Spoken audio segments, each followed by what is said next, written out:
বলতো সাধনা, পৃথিবীতে যদি বৃষ্টি না হতো তাহলে কি হতো? তাহলে খাঁটি দুধ পাওয়া যেত স্যার। বেশরম লড়কি, চল বস।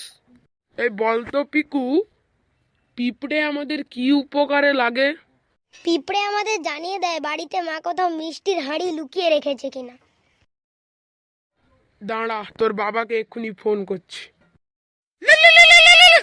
হ্যাঁ পিকুর বাবা। হ্যাঁ বলছি যে এই পিকুটা তো প্রচুর বদমাশ হয়ে গেছে, আপনি একটু আসুন তো, একে এক্ষুনি বাড়ি নিয়ে যান। এই পিকু, তুই বাড়ি চল আমার সাথে এক্ষুনি। স্যার কি বলছি, তুই পড়াশোনা করছিস না? আরে স্যার তো একদম পাগলা পাগলা, একদম পাগলা। দেখেছেন কি বলছে ও? এই তুই এক্ষুনি বাড়ি চল আমার সাথে। Good bye sir. ভালোই হলো আমাকে স্কুল থেকে চলে যেতে সিয়া। এই স্বপন, এদিকে উঠে আয় তো। হ্যাঁ স্যার বলুন। এই স্বপন, তুই বিভীষণের নাম শুনেছিস? শুনেছি তো, মা তো আমাকে প্রতিদিনই বলে ঘর শত্রু বিভীষণ। তোদেরকে আমি পড়াতে পারবো না, ঘর যা। দেখছিস না আমার কত ব্যান্ডেজ হয়ে গেছে পড়াতে পড়াতে।